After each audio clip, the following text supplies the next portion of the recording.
This is Cast of Wonders, the fiction podcast for young adults featuring stories of the fantastic. Welcome. Episode 166 for June 14th, 2015. Our story this week is Hard Passage by Holly Schofield. You may remember Holly from episode 124, Old People Rules, last May.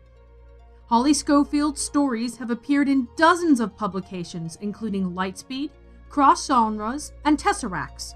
She travels through time at the rate of 1 second per 1 second, oscillating between the alternate realities of a prairie farmhouse and her remote writing cabin in the wilds of North America.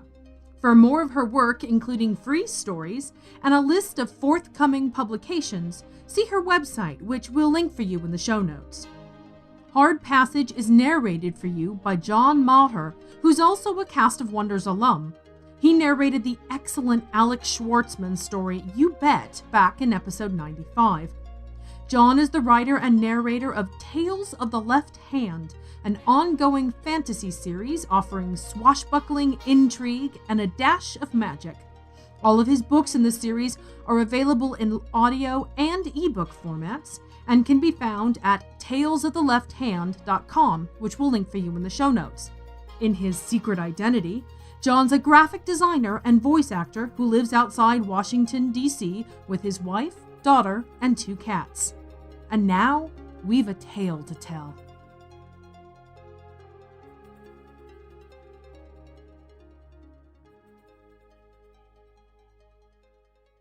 Hard Passage by Holly Schofield. Dalen hurried along the edge of the crowd. He would violate the Heart Creed if he was late again. As he approached the main wormhole gate, a new wave of arrivals washed over him. There should have been a few minutes' grace. I've got the schedules wrong again, he thought, flicking his grimy pad into begging mode with an aching thumb. Help a poor orphan boy save for a ticket home, Dalen called out to the kindliest-looking ones as he forged upstream against the hectic flow of passengers, hunching to make himself shorter. He waved his pad, the large 0 indicating his lack of credits. Most arrivees let their eyes pass over his ragged clothes and unblemished forehead, the lack of a visible brain implant labeling him idios. Endless multitudes streamed by, a cacophony of color and shapes. Tall, elegant naifs, stocky rassicets, right-sized Terrans. Humankind and the 2 known extraterrestrial species surged in a constant flux, arriving and departing ships determining the tidal ebb and flow of the spaceport. Take you 2 naif lifespans to save passage to Terra. A teenage Terran smirked at Dalen, nudging his grinning companion. Dalen almost snarled, but a Heart Creed adage floated to the surface of his brain. Do not resent the rich. They suffer, albeit in different ways. The vacationing teen, with his expensive gold implant, had chatted just a bit too artificially to his travel mate as they headed for a connecting flight. Besides, the teen had been right. Begging in the port could never result in any real money. These past 7 years, Dalen considered it a good day if he ended it with a full belly and no deviation from the Heart Creed's doctrines. Haven't eaten in 12 hours, he said loudly, this time aiming at a crowd of Terrans in formal dress. Something about his tone must have been wrong. The Terrans barely glanced at him, intent upon their display overlays and conversations. A Terran boy, about 4, in a blue-feathered shirt probably printed to match his eyes, halted and stared hard at Dalen's forehead. Dalen might have been the first older idios the boy had ever seen. The boy's curly hair framed an oval face, genetically enhanced to allow for a deluxe implant when he turned 14. To have a Terran life. Some kids had all the good fortune. Dalen winked at him, an action within the Heart Creed. The lad might be good for a 10th credit or 2. Now what? Perhaps an interactive pitch, like pulling a toy from the child's ear the way the Reverend could. Would it amuse the parents enough? A tall Terran woman was pushing her way through the hordes, intent upon the boy. Dalen sauntered nearer the child. Mikos, let's get away from the bad man. The woman swept up the child against her gleaming ivory shirt. The child stared fixedly at Dalen from over her shoulder as she strode away. Dalen cursed under his breath. She'd called him a man, not a boy, and there were no more likely targets. Safe in a service alcove, he accessed the net with the last of his daily data allowance. Risky to run it to nil, but a schedule change could push him over the edge into starvation. The port schedules had undergone a slight shift. He downloaded them to his pad, but simply storing them was no use, not with his bad memory. He mouthed the sequences of the shuttle landing several times and flagged his pad to blink the data back at him once an hour for the next 12 hours. Suspendinox withdrawal and the resulting growth spurt burned like fire in his joints. He sunk to the floor and tried to ignore both his hunger and the frequent twinges in his knees and elbows. His pad beeped a reminder. Time for a study session with the Reverend. Another aspirant, Hundera, hurried by, lurching on his bad leg, empty sleeve flapping. Dalen wasn't the worst off. He needed to remember that. The Heart Creed maxim that seemed to apply was not very reassuring. Acceptance can come, however, mileage may vary. The Reverend was in his usual spot outside the Axis Bar entrance, under the flickering sign that advertised Talaran and other evils. His old-fashioned long coat and wide-brimmed hat made him stand out from the Terran passengers, despite the black rectangle on his forehead. Jolo, another aspirant, had arrived and was handing over her offering, a drink tube that was almost half full. A tiny orphan Terran, her large eyes, pert nose, and thick black hair stood her in good stead when it came to begging. At age 10, no one would question her lack of an implant for several more years. Dalen approached, feeling like a maintenance truck next to the graceful Minibot-sized Jolo, and held out his empty hands toward the Reverend. "I have no offering. I'm sorry." I'll let it go this time, boy, in expectation of double tomorrow." The Reverend's eyebrows were a deep V below his implant. As Dalen nodded in mute apology and shame, he could just make out the broken edges where the burnt-out plate met the skin.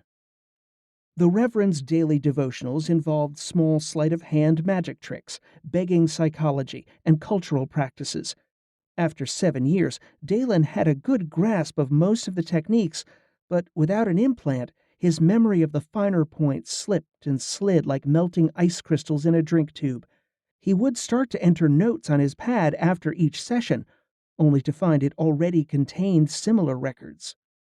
"Rev, can you show us more juggling arts?" Jolo asked, jiggling from foot to foot with her usual delight at learning something, anything. Too young to know that puberty is inevitable and pain would dominate her future. The Reverend grunted but didn't reply. Something more than Dalen's lack of oblation was bothering him. The first 20 minutes of practice, the pretend finding of drink tabs in each other's cuffs, armpits, and shoes went well.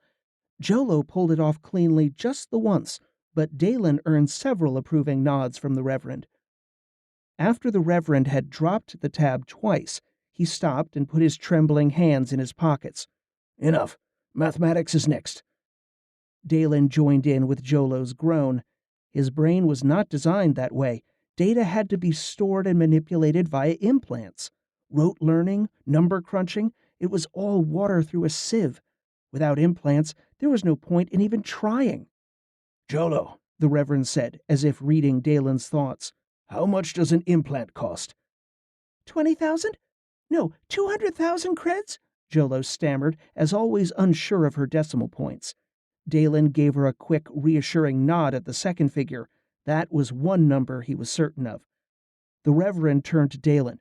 "If I collected a credit a day, begging, how many port years would it take me to afford a ticket to Terra?" That's 9,500 credits, so divided by 300 days, let's see," Dalen said and resisted rubbing his forehead. "Can't I use a pad?" "Mind over matter, boy, mind over matter." For once, the Heart Creed phrase failed to warm Dalen. Last month, he had spent a whole week using his meager data quota to research the human brain. He'd stored huge quantities of information on his pad, words like amygdala, sulcus, and left middle temporal gyrus. Generations ago, unimplanted Terrans could hold facts and figures effortlessly, sometimes even for a hobby or entertainment. The last 200 years of implanting at adulthood meant brain capacity had diminished in subsequent generations. a small price to pay for the wealthy who received implants at puberty, a routine process like vision tweaking or derma replacement, a huge consequence for an orphan stranded in a spaceport. As Dalen mumbled numbers to himself, the Reverend frowned and glanced down the passageway. A noisy mob of naifs, mostly female, chatted by the nearby washroom doors, gliding in slow and circular undulations. Jolo, go do a peripheral beg and smile to that crowd, and, in the lulls, recite this heart creed mantra. Piecemeal is as piecemeal does. The girl bowed and skipped off towards the women, mismatched shoes winking in the harsh light, tattered cloak swirling around her, her innocent happiness radiating off her. Dalen could vaguely remember his childhood on Terra, some latent trace deep in his skull. Episodic memories were as hard to access as facts and figures sometimes. He recalled, as if at a distance, 13 years of hugs, schooling, and the warmth of a yellow sun. If he tried hard, he could almost smell the sweet golden scent of a dandelion. Jolo, in the port since age 3, had none of those memories, although even she claimed to remember the 5-second massacre that had stranded them and the other aspirants there. He crossed his arms and hugged himself, ignoring the pain in his elbows. The Reverend grasped Dalen's arm. Boy, we need to talk about suspended ox and the lack of available... Did you find another supplier? I'll pay. I'll find the money, no matter how much. Dalen clutched the Reverend's sleeve. Don't interrupt, boy. The Reverend held Dalen's gaze until he dropped it. Sorry, sir. It's just that I've grown 5 centimeters this month. Over the past year, Dalen had been using the height scale at the security checkpoint gate as a guide and recording the numbers in his pad. He quickly referenced the file. 20 since my last dose, an average of 1 centimeter every week. The Reverend grimaced. That is an increase. Rev, if I can get some suspended ox this week, I can retard the growth for another couple of months. Buy me some time to find a steady source. The Reverend looked up into Dalen's eyes. I have talked to all my regular contacts. I've even offered to cut my commission. Quite simply, the manufacturers changed shipping routes. There are no supplies passing through the port. There is nothing to skim. But nothing, boy. Reality is. We adapt. This reminder of the heart creed settled Dalen's ragged breathing, although dozens of arguments raged through his head. There had to be a way to retard his growth. He would search it online next chance he had. Or had he done that already? And could he adapt? He could clearly recall several adult idios being carted off by the port security cops right after the massacre, presumably joining Dalen's slaughtered parents in a mass cremation. The colonial adults, having survived the rebel Rassakit uprising, had not survived being unimplanted in Terran Naif territory, although vagrancy had been the official reason for their executions. Only the Reverend had succeeded as an adult living in the port. Only he managed to beg profitably, in spite of his gray hair, yellowing fingernails, and broken implant. The heart creed had made the difference. Yes, sir. Thank you, sir. The Reverend wasn't listening. He was thumbing through his facial recognition program between glances at a naif who was gliding down the corridor, several large suitcases tagged behind like ducklings after their mother. Until later, boy. I have some fish to catch. Dalen got the gist of the confusing phrase. He watched the Reverend's battered hat grow smaller as he threaded through the crowd after the naif. Finally, that disappeared from view as well, leaving Dalen standing alone in the throng. Dalen shoved half the soy bow into his mouth. Thanks, Churl, he said, chewing the oily pastry. The strong Kulik spices seared his throat, but his stomach growled, wanting more, needing more. There is no need to thank me, Churl said, touching his silver implant with a blunt, greasy hand in a quick salute, before turning away to supervise the serving bot plugged into the counter. Dalen carefully tucked the remaining half pastry in his pocket to give to the Reverend later and headed back into the melee surrounding the food kiosks. Churl was the best of the food vendors, often good for some scraps or stale buns. This time, it had only meant 2 hours of cleaning the grease traps, a job the bots never seemed to get done to Churl's satisfaction. He angled across the busy passageway, heading for the largest commercial hall, the portico. He passed a row of upscale businesses, glide chair repair shops, a pharmacy advertising implant tune-ups while you wait, even a store where 1 credit would get you a 10-minute look at a real live tree. The small boy with the blue shirt stood stock still, peering through the tightly packed crowds, tears running down his face. His mother was not in sight.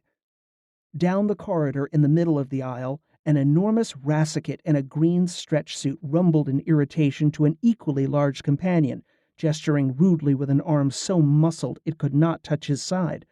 Several huge wheeled suitcases circled the two rassicates like an archaic wagon train. A trouble spot, Dalen sensed. He double-checked his pad. Sure enough, the combination of inattention and that brand of suitcase was a vortex of danger. He'd run into this 6 times before. Upstream, towards the wormhole gate, a dozen Terrans, all in orange, milled around their tour guide, a short woman with a bright headband. The boy had disappeared. The tour group swept past, heading for the gates, a muddle of orange. Then, in their midst, a flash of soft blue. Dalen hesitated. Helping lost children was solidly within the Heart Creed, but the boy's mother had already rejected him earlier. A thin, high wail carried over the general din. Dalen charged toward the tour group, already queuing by the gates. No child. A dash of blue far downstream, beside the two rassicates who were still talking and waving their hands. A small pink hand protruding between two of the huge suitcases that now pressed tightly, crushingly together. His ankles screamed with pain as he dodged passengers. He didn't slow as he approached the cases, using his momentum and weight to slam his feet into the bottom edge and tip the nearest case toward him. He felt his pad slip from his pocket. He scrambled to his feet and leaned across the case, grabbing the boy's hands and pulling him into his arms. His chest heaved, lungs aching. The boy was mute and still in his lap. A long scratch on the child's pale face beaded up with blood. "Mikos, where are you?" The anxious voice grew louder as the mother approached. She snatched the boy from Dalen and sat on the floor, oblivious to the crowds. During her long hug and a tearful murmuring from the child, Dalen grabbed his pad where it lay face down, then wrapped his arms around his knees, trying to think himself smaller and younger. The mother finally raised her head. "Greetings," Dalen said, using the formal inflection etiquette expected by upper-class Terrans upon first meeting. To his alarm, it came out in a deep bass. He cleared his throat. "The child was pinched between the two cases. One guiding sensor was set in tighter circles than the other, so they eventually collided. I was glad I could—" He trailed off, his voice now squeaking on every word. He held out his pad the appropriate distance from the woman, thumbing on the begging app to show the zero balance. "Mikos, you must thank the man." The woman reached into her shirt for her own pad, a sleek gold disc a quarter the size of Dalen's unit. She tapped her disc against Dalen's pad as he gravely went through the thanking ceremony with the child, trying to touch the child's palm lightly, knowing his hands were blackened with floor grime. The credit chip chimed, but the fresh scratches on his screen made it too blurry to read. He did the departure courtesies with her mechanically, making only 3 mistakes. It was not until the woman and child disappeared into the crowd that he rose, enlarged the text, and saw the balance. 10,000 credits. He shook the pad and wiped it with his dirty jacket cuff. No error message. The impossible amount didn't change. His knees shook. It couldn't be 10,000. That was enough to buy a ticket to Terra, to freedom. His ears roared. It was more money than Dalen had ever seen in one place in his life. The irony flickered through his mind. To the woman, it was probably an afternoon of shopping or a week of good meals. She wouldn't miss it. The woman! By the very essence of the Heart Creed, he needed to thank her again. He stood and craned his neck over the crowds. A pale-shirted woman and her blue-shirted child were past the first checkpoint, being scanned by security bots. As he rushed towards them, heedlessly pushing passengers aside, they disappeared through the next door, through the wormhole gate itself. He stopped short, ignoring the swearing and bumping from behind. Too late. She was gone. Now what? The 10,000 credits shone up at him, unwavering. Dalen ignored the ache in his knees as he traversed the corridors near Food Court B6 yet again. He had to find the Reverend. He'd already checked the Access Bar entrance, the more popular washrooms, and 2 food courts with no success. He'd sent Jolo to search the service tunnels. Now, standing outside the bar once more, he turned up his jacket collar, arranged his bangs to cover his forehead, and squared his shoulders. If the Reverend was inside, perhaps Dalen's recent post-pubescent appearance could get him past the doorbots. He walked in slowly, hoping he appeared confident but tense to run. 1 meter in. 2. The doorbot didn't even flicker as he passed it. The room smelled of lemons, spilled Talaran, and stale food. Dalen edged toward the nearest tables, empty of customers. He squinted in the unaccustomed dimness, so unlike the bright lighting in the rest of the port. The Reverend rose from a table near the back. The other occupants, all naif, were unhooking their glide chairs from the table brackets. Dalen raised a hand in greeting, but the Reverend pushed right past him out the door. "Reverend?" Run, boy, run! The Reverend headed for the nearest service tunnel. Shouts followed, along with the whine of glide chairs, but soon faded as Dalen followed the Reverend, weaving through maintenance doorways. Dalen waited until they halted by a cleaning bot station before speaking. What was it? Transit cops? Naifs and Terrans jointly owned the port in an uneasy truce. These Naifs had clearly been tourists, though, and the shouting sounded angry rather than authoritative. Indeed. Cops. The Reverend was panting and gray-faced. He leaned against the wall, nearly knocking over an inactive broom, which flashed a warning at him and released a smell of bleach. The Reverend took his pad out of his jacket and faded the screen, but not before Dalen glimpsed the sunburst symbol of Hot Fuse, a popular gambling game. Could the Reverend have been betting with the bar customers? No, that was emphatically against the Heart Creed. A creed the Reverend had spent a lifetime creating, he'd said, combining mysterious things like the Eightfold Path, the Noahide Law, and 10 Commandments of some sort. Rev, listen. Dalen was stumbling over his words. I can leave the port. I've got money. 10,000 creds. The explanation spilled out of him, his voice jerky and rough. The Reverend continued to wheeze, sliding down the wall until he was sitting with his legs splayed out.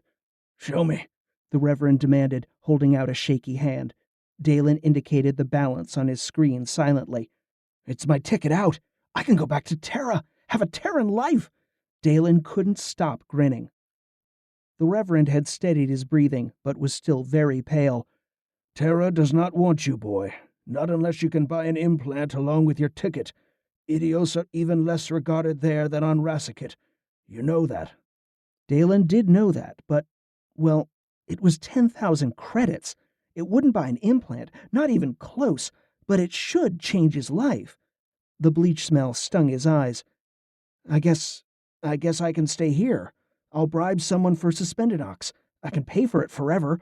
I can stay prepubescent, Dalen said, giving the wall a gentle kick. He ached to go home, to sunshine and grass, to spread the wonder of the Heart Creed on Terra.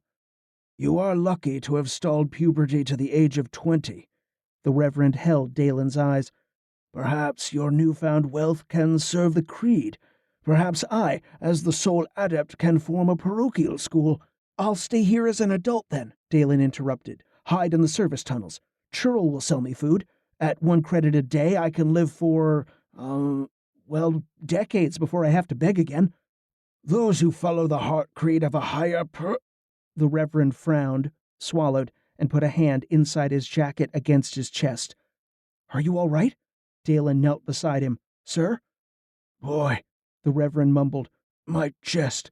I have... He gulped and winced. I have a faulty heart valve, an arrhythmia that is worsening. A quick fix on Terra, but impossible here. Dalen frowned. You never said. You never told us. And if I had, the Reverend gave a half smile. Could you have saved me? I won't be coddled. I'll die here and that's the end of it. Shit happens, boy.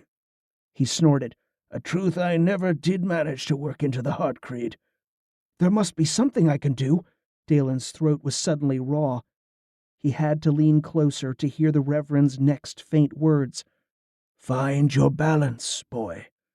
He wanted to shout that he didn't even know what that meant. He ran a hand over his clammy forehead. The Reverend touched his shoulder with a claw-like hand. Your heart will show you the way. For now, go to the pharmacy by the gates. Get 2 milligrams of glycerol trinitrate, a pulse dose and a sprayer. Dalen's head spun. He reflexively reached for his pad to record the information, but the Reverend shook his head. No time for that, boy. Just remember the word nitroglycerin. Now go. Time is muscle. The Reverend's breathing grew shallower and his eyes closed. The pharmacy was a good 15-minute hike away. Dalen ran it in 5. The Reverend's body hit the bottom of the shipping crate with a thud. Churl looked down into the crate and raised the bristles that ran across his nose. Yeah, that will do. I can ship it to my buddy on Naifa. He will handle it at the other end. Dalen nodded his thanks. At least the Reverend's corpse wouldn't have to be thrown down a trash chute. The Naif had some good funeral traditions, according to rumor, and the Heart Creed did say there was kindness in everyone. Dalen rearranged the Reverend's body, now cold and stiffening, as best he could, while Churl stuffed empty soup containers around it. Boxes, cans, and old machinery littered the back of Churl's food stall. Dalen slumped against a worn-out mixer and kicked a toe over and over against the luggage cart he'd pirated to carry the body here. Churl labeled the crate Terran Mushroom Broth and sealed it. That medicine was just to distract you. You know that, right? It wouldn't have fixed him. Churl scratched his oily head with a massive hand. Dalen suddenly realized Churl was a good guy. He hoped he'd remember. Dalen squeezed his eyes shut against a wash of tears. The medicine had cost 25 credits, a fortune just a few hours ago, now a petty, meaningless sum. He would have spent all his pad held to save the Reverend. It hurt to look at the crate, squatting so solid and final amid the clutter. He pulled out his pad, but its screen was almost unreadable. He thumbed on the Reverend's pad and started scrolling. After a minute, he looked up at Churl, who was checking the tightness of the seals one more time. "Did you know that the Reverend was taking bets at Axis?" Dalen demanded. "He was giving odds on everything from football to cream cars." "Yeah, the man was great offline entertainment, that's truth." Churl's greasy face furrowed into a smile. "All the flight crews knew that. And if a passenger made a bet, the Reverend made sure they at least got to keep their luggage." He chuckled at his own joke. Dalen rubbed his temples. His ears rang. It was all a fraud. The Reverend didn't make a living begging. He didn't follow the Heart Creed. He was an idios loser, no better than the worst Rassicate gangster. His brain felt empty, a gaping, hollow husk where the Heart Creed had been. He'd lost the Reverend, and now he'd lost his faith, his religion, his whole world. He forced himself to thank Churl again before he left. Out in the main corridor, he stuffed the nitroglycerin pack into the nearest garbage chute, banging the lid so hard he startled an elderly Naif seated close by. He needed air and space. 10 minutes of blind stumbling through the crowds brought him to the entrance of the portico. The mirrored walls gave it a cavernous feel, and there was always a welcoming current of air. He lurched through some Terran schoolchildren in identical uniforms playing some kind of game. The smallest one was trying to put a multicolored sticker on another's forehead in a childish imitation of an implant. The sticker floated to the floor, and Dalen ignored their cries as he trod on it, heading for the edges of the portico where it was less congested. The buzz in his head rose to an almost unbearable volume. The mirrored wall reflected his approach. His hair needed a trim, his pants were too short, and his upper lip sported a distinct line of dirt. He rubbed below his nose in despair. Cleanliness helped in begging, but anyhow, it was part of the Heart Creed the Reverend taught. Would never teach again. Had only pretended to teach. Nothing could be worse than this. Nothing. The smudge remained no matter how he scrubbed above his lip. He reached the mirror and leaned into it until his forehead touched the cool surface. Things had gotten worse. He was growing a mustache. The Terran oak was a sturdy, coffee-colored plant just a bit taller than Dalen. He studied the smooth geometry of the budding green leaves and tiny twigs. He could almost feel a sweet, humid breeze on his face. He sighed in pleasure. Terra life forms had to be so amazing. "Free looks are over, buddy. Get away from there." The brawny Rassakit store owner shooed him away from the caged tree. Dalen winked at the owner and ambled back into the main passageway of the port. A boisterous NAIF sports team, their crimson and burgundy jerseys flashing a message too quick to read, jounced along in glide chairs, chanting and shouting slogans. Dalen quickened his pace until he was beside them. "I'd be happy to show you an undocumented shortcut to Bay 87. You can make Flight 814 and still have 10 minutes grace to get a snack," Dalen said, smoothly putting a hand under the leading NAIF's elbow. He stroked his new mustache, now a brown, luxurious centimeter that went well with the stylish silver-edged rectangle that gleamed on his forehead. If he carefully peeled it off each night, the fake implant could last for months. "The best goalkeeper in the Tri-Galaxy Leagues shouldn't have to wait, don't you think?" he continued, as the rest of the team, half drunk on Talaran, followed his pointing arm. He drew on the information and scripting that popped readily into his head, appreciating the cleverness of his patter even as he spoke. Smooth phrases, facial recognition, obscure statistics. The sheer effortlessness of the recall continued to astonish him. The best 5,000 credits he'd ever spent, he thought wryly. He guided the team down a service corridor and through a broken doorway, its servos wheezing in protest. One of the Reverend's better mantras floated into his mind. Living is asymptotic to the axis of perfection. The Heart Creed was something he would always strive toward. In time, perhaps, he would get over his anger at the Reverend's lapses. He was still pleased that just half the money had been enough to tweak his brain. The pharmacy had done a minor adjustment, expanding his right entorhinal cortex. That served to increase his associative memory, making it fully as large as unimplanted Terrans had enjoyed generations ago. Made it easy to put a name to a face, a uniform to a team, a definition to a word. If this goalkeeper ever came back to the port in Dalen's lifetime, he'd recognize him. He bowed goodbye to the smiling team and strode off, whistling. Stuffing the Reverend's worn pad back in his too small jacket, Dalen happily imagined he could feel the 3-credit tip bulging out. He'd spent another 1,000 credits on a 1-year data contract for the Reverend's pad, expanding his info allowance 100-fold. That, combined with the brain tweak, was like a window opening in his mind, a clean, clear window on the world. Day by day, he was reinventing himself, piecing together a whole person. Setting up a curriculum to teach Jolo, Hundera, and the other aspirants basic survival skills was surprisingly rewarding. Having 4,000 credits on hand reduced the terror of starvation. He would decide later how it was best spent. He settled on a bench and started tapping away on the Reverend's pad. Developing a heart creed, simple wording for a life worth living, gave him the most pleasure of all. There was a Terran life to be had. And it was right here.